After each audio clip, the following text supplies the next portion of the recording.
L'objet de la rencontre d'aujourd'hui, c'est une formation de formateurs sur l'assurance indicielle à déficit pluviométrique.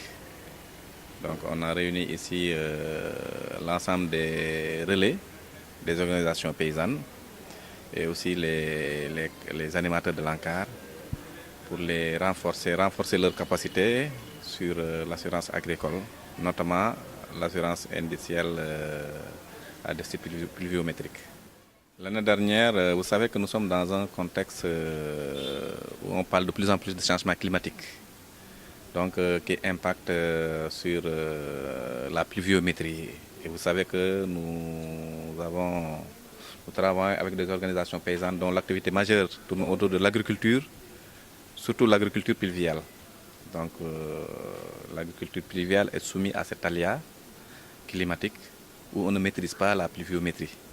Alors donc pour un peu mitiguer les risques liés à la pluviométrie, on fait recours à l'assurance agricole.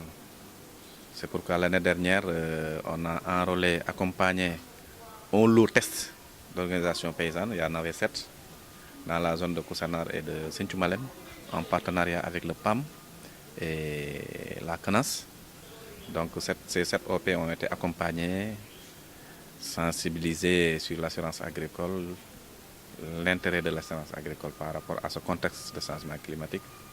Donc on les a aussi appuyés sur la souscription à l'assurance agricole. Donc ces 7 OP l'année dernière, compte tenu de la physionomie de l'hivernage, il y a eu des pauses pluviométriques qui ont déclenché les indices. C'est ce qui a permis de les indemniser à hauteur de 12 millions pour les 7 OP. Donc cette indemnisation les a permis de couvrir un peu le coût investi dans les intrants. Donc c'est pourquoi cette année nous avons décidé d'étendre cette expérience à un nombre plus grand d'OP, d'organisations paysannes, 16 ici à Koussanar, dans la région de Tamba, et 32 organisations paysannes à Kolda.